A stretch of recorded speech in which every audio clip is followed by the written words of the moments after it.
ومن أحسن قولا ممن دعا إلى الله. بسم اللہ الرحمن الرحیم. السلام علیکم ورحمۃ اللہ وبرکاتہ. پیارے دوستوں اور عزیز بہنوں، میں ہوں یوسف ملک اور آپ دیکھ رہے ہیں دعوت جنت کا راستہ. دوستوں، آگے بڑھنے سے پہلے آپ سے گزارش ہے کہ ہماری ویڈیوز کو زیادہ سے زیادہ شیئر کریں، اور اگر ابھی تک آپ نے ہمارے چینل کو سبسکرائب نہیں کیا تو اس کو سبسکرائب ضرور کر لیں اور کمنٹس باکس میں اپنی رائے کا اظہار کریں.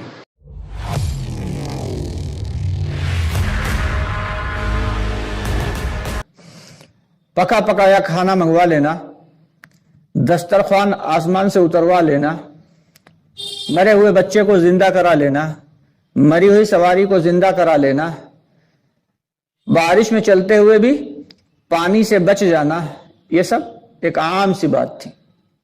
ایک عام سی بات تھی کہ ریگزار پڑا ہوا ہے. حضرت انس رضی اللہ تعالیٰ عنہ کے بارے میں آتا ہے کہ ان کو ایک زمین ملی، ریگزار تھی، وہاں پہ کوئی بھی پانی کا نظم نہیں تھا جو وہاں پہ کھیتی باڑی کی جا سکتی ہے. حضرت انس رضی اللہ تعالیٰ عنہ نے مصلی منگایا، ایک لوٹا پانی منگایا، وضو کیا، 2 رکعت نفل پڑھی، اور پھر مصلی ہٹایا دعا کرنے کے بعد، اور غلام سے کہا یہاں پہ کھودو. اس نے کھودنا شروع کیا. ابھی اس نے چند ہی کدال مارے تھے کہ پانی کا چشمہ ابل پڑا. تو صحابہ رضی اللہ تعالیٰ عنہ نے نماز کو نماز سمجھ کے بنایا تھا. ہم نماز کو ایک جو ہے وہ ضروری فریضہ سمجھ کے تو ادا کر کے چلے جاتے ہیں، آخر میں آتے ہیں اور سب سے پہلے نکلنے کی کوشش کرتے ہیں. جس دن ہم لوگوں کی نماز صحیح ہو گئی اس دن سارے کے سارے مسئلے صحیح ہو جائیں گے. جس دن ہمارا یقین صحیح ہو گیا، یقین سدھر گیا، اس دن اللہ رب العالمین سارے کے سارے مسائل کو حل فرما دیں گے.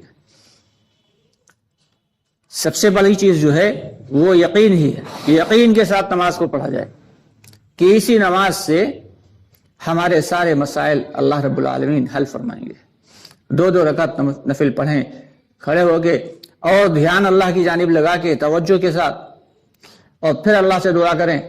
کام نہیں بنا پھر دعا کریں، پھر کام نہیں بنا پھر دعا کریں. جب تک کام نہ بنے اپنا تب تک اللہ سے دعا کرتے رہیں. ہاں، اسباب کو اختیار کرنا ہے. یہ نہیں ہے کہ بنا اسباب کے ہم کسی کام کو. ایک صاحب پہنچے ایک بزرگ کے پاس، کہا حضرت دعا فرما دیجئے، ہمارے کوئی بچے نہیں ہے، بچے ہو جائیں. کہا ٹھیک ہے.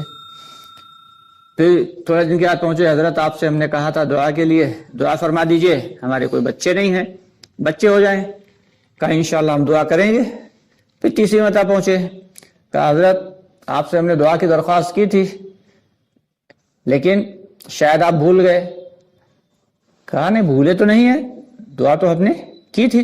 یہ بتاؤ کیا تم نے نکاح کیا ہے؟ کہا نہیں، نکاح تو ابھی نہیں کیا ہے. تو انہوں نے کہا جاؤ بے وقوف انسان، پہلے نکاح کرو جا کے، اس کے بعد پھر بچوں کے لیے دعا کرنا. تو اللہ نے اسباب اختیار کرنے کا حکم دیا ہے، لیکن اس کے اوپر یقین رکھنا یہ شرک ہے. تو ہمیں دین کو سیکھنا ہے اور سیکھ کے دین پہ عمل کرنا ہے. آج ہمارے کتنے ایمان والے بھائی ایسے ہیں، کتنے مسلمان بھائی ایسے ہیں کہ جو غسل کے فرائض تک کو نہیں جانتے. اللہ کے راستے میں نکلیں تب پتہ چلے گا جب مذاکرہ ہوتا ہے کہ لوگوں کو غسل کیسے کیا جاتا ہے یہ طریقہ نہیں معلوم. اور عمر کتنی ہو گئی؟ 40 سال 50 سال. وضو کے فرائض کیا ہیں نہیں معلوم. یہاں تک کہ جو نمازیں ہوتی ہیں ان نمازوں میں کس نماز میں کتنی رکعت ہوتی ہیں یہ بھی بہت سے نہیں جانتے. اور جو رکعت ہوتی ہیں تو ان میں کون سی سنت ہے، کتنی سنت ہوتی ہیں، کتنی نوافل ہوتی ہیں، کوئی نہیں جانتا. اور جو بہت کچھ جانتے ہیں، اتنا کچھ جانتے بھی ہیں، تو ان سے آپ دعا قنوت سن لیں جو وتر میں پڑھنا ضروری ہے.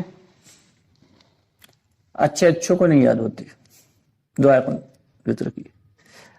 کئی مرتبہ تو ایسا ہوا کہ بھائی کیا پڑھتے ہو پھر وتر میں؟ بولے قل اللہ پڑھ لیتے ہیں. دعا قنوت کی جگہ پتہ نہیں کس نے بتا دیا کہ بھائی قل اللہ والی سورت پڑھ لو تمہاری وتر کی نماز ہو جائے گی. سوال ہی نہیں پیدا ہوتا. اس کے لیے تو علماء کرام نے فرمایا ہے کہ اگر جس کو دعا قنوت نہیں یاد ہے تو دعا کو سیکھتا رہے، اور ربنا آتنا فی الدنیا حسنہ وفی الآخرۃ حسنہ وقنا عذاب النار یہ پڑھتا رہے. یہ نہیں کہ سیکھنا چھوڑ دیا صرف اسی کے اوپر کافی ہے، یہ نہیں ہے، بلکہ دعائے قنوت سیکھتا رہے، اور جب تک یاد نہیں ہو پا رہی پوری تب تک کم از کم کے درجے میں یہ پڑھتا رہے۔ صرف قل اللہ پڑھنے سے کام نہیں چلے گا۔ تو دین کو ہم نے سیکھا نہیں، علماء کرام کے پاس بیٹھے نہیں، دین کے مسائل کو سمجھا نہیں، جو جی چاہا وہ کیا اور سمجھ یہ لیا کہ ہم دین پہ چل رہے ہیں۔ تو اس لیے کوشش یہ کرنا ہے کہ دین کو سیکھیں، دین کو سیکھیں اور سمجھیں اور اس کے بعد پھر عمل کریں۔ اسی لیے یہ جو دعوت کی محنت ہے اس سے چاہا یہ جا رہا ہے، اسی لیے خوبیوں کا منبع جو بتایا، تو سب سے پہلے اس میں کیا ہے کہ ایمان بنے گا، اللہ سے ہونے کا یقین پیدا ہوگا، اس کے بعد پھر نماز کی پریکٹس ہوگی، نماز سیکھنے کی جو ہے، نماز کے مسائل سیکھنے کا موقع ملے گا جب اللہ کے راستے میں جائیں۔ پیارے دوستوں اور عزیز بہنوں، ہمارا ایک دوسرا چینل بھی ہے، روحانیت اور سحر۔ آپ سے گزارش ہے کہ ہماری اس چینل پر بھی آئیے اور زیادہ سے زیادہ استفادہ کریں۔ اللہ کی قدرت اور اللہ کی بڑائی کے اعتبار سے اس سے بہت ساری ویڈیوز اپلوڈ کی گئی ہیں۔ اسی چینل کے اباؤٹ سیکشن میں انسٹاگرام کا لنک بھی دے دیا گیا ہے، آپ ہم سے اس انسٹاگرام پہ ہمیں فالو کر کے اور ہم سے بات بھی کر سکتے ہیں۔ نماز کے مسائل سیکھنے کا موقع ملے گا جب اللہ کے راستے میں جائیں گے، اور پھر حالات پڑھیں گے اور ایمان ہے کیا ہمارا، اور اس کے بعد پھر جب دعا کریں گے تو اللہ سے، جب دعا کریں گے تو مسئلہ حل ہو جائے گا، اور جب مسئلہ حل ہوئے گا تو اللہ سے ہونے کا یقین ہمارے دلوں میں پیدا ہوگا۔ اور نماز کے جب مسائل سیکھیں گے اور دل لگائیں گے اور دھیان و توجہ کے ساتھ پڑھیں گے تو ہماری نماز بھی صحیح ہوئے گی۔ اسی طریقے سے دین کا علم و ذکر کے اعتبار سے اگر دیکھا جائے تو تعلیم میں بیٹھیں گے، بہت ساری ایسی باتیں ہیں دین کی جو ہمیں تعلیم کے ذریعے پتہ چل جائیں گی۔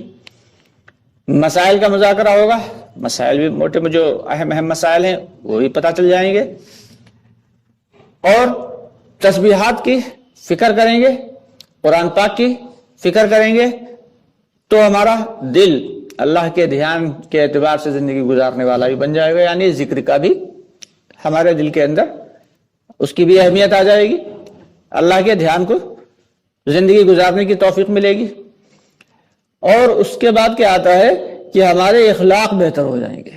کئی لوگ لگاتار کئی دن تک ایک ساتھ اللہ کے راستے میں جب رہیں گے اور اللہ کی رضا کے لیے، اللہ کی خوشنودی کے لیے ایک دوسرے کی فکر کریں گے، ایک دوسرے کی خدمت کریں گے اور ایک دوسرے کا بھلا چاہیں گے، تو اس سے کیا ہوئے گا، آپس میں اتحاد، اتفاق، پیار، محبت، بھائی چارہ پیدا ہوگا۔ چاہا یہ جا رہا ہے کہ پوری کی پوری امت میں امت پناہ آ جائے۔